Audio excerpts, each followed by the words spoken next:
میرے پیارے دوستو، حدیث مبارک میں ہے کہ یہ 3 کام آپ کریں، ان کے فائدے اللہ رب العالمین آپ کو عطا فرمائے گا۔ پہلے نمبر پر جو آدمی آخرت کے کاموں میں لگ جاتا ہے، اللہ تعالیٰ اس کے دنیاوی کام آسان فرما دیتا ہے۔ اس بات کا دوسرا پہلو یہ ہے، جو ہم نادان لوگ اللہ کے بندے اس دنیاوی چیزوں پر لگ جاتے ہیں، دنیاوی معاملات میں مگن ہو کر ایسے مصروف ہو جاتے ہیں، جو ہم اللہ رب العالمین کے دربار میں جو ہمیں بلاوا آتا ہے ہم پہنچ نہیں پاتے۔ مسلمان بھائیوں، آپ اللہ رب العالمین کے دربار میں جائیں، اللہ رب العالمین کے جو حکم پر لبیک کریں، آخرت کے کاموں میں لگ جائیں، اللہ رب العالمین دنیا میں آپ کا مددگار ہوگا۔ اللہ رب العالمین دنیاوی معاملات آپ کے آسان فرمائیں گے۔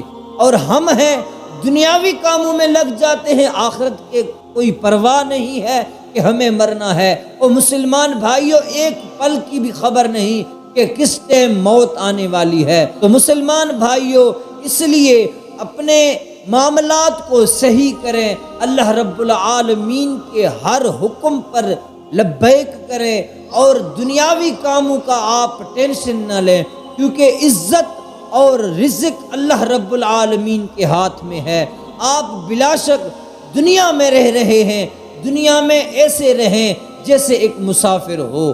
اور دوسری بات، جو آدمی اپنے باطن کو صاف کرتا ہے تو اللہ اس کے ظاہر کو صحیح فرما دیتا ہے۔ اس بات کا دوسرا پہلو یہ ہے کہ ہم ظاہری طور پر اچھے دکھنے چاہتے ہیں، لوگوں کے سامنے اچھا جو ہے یہی دکھاتے ہیں کہ ہم اچھے ہیں، صحیح ہیں، اور ہمیں لوگ معتبر سمجھیں، ہمیں لوگ عزت دار سمجھیں، ہمیں لوگ ایسے بھی ہے کہ بڑے سمجھیں، اور اس لیے ہم باطن کا خیال نہیں رکھتے۔ اور مسلمان بھائیوں، اللہ رب العالمین آپ کے صورت کو نہیں دیکھتا، سیرت کو نہیں دیکھتا، جو آپ کے نیت میں ہے، دل میں ہے، جو آپ کے نیت میں کیا ہے اس کام کے معاملے میں، کہ یہ اللہ کی رضا کے لیے کام کر رہا ہوں یا دنیاوی لوگوں کو دکھانے کے لیے کر رہا ہوں۔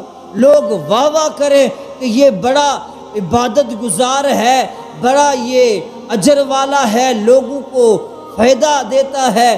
ہاں، آپ کا نیت یہ ہو کہ یہ اللہ کی رضا کی خاطر، تو اس لیے اپنے نیت ہمیشہ صاف رکھیں، صرف اللہ کی رضا کی خاطر، دکھاوے کے لیے نہیں، واہ واہ کے لیے نہیں۔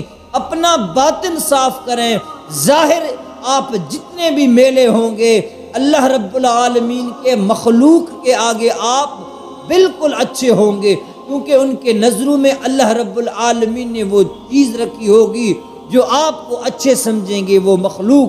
تو اس لیے اپنے نیت کو صاف رکھیں، اپنے باطن کو صاف رکھیں، ظاہری کام میں اللہ رب العالمین تمہارا مددگار ہوگا۔ اور تیسری بات، جو اللہ سے اپنا معاملہ صحیح کر لیتا ہے، یعنی کوئی بھی ایسا کام نہ کرے کہ ہمیں قبر میں عذاب آئے۔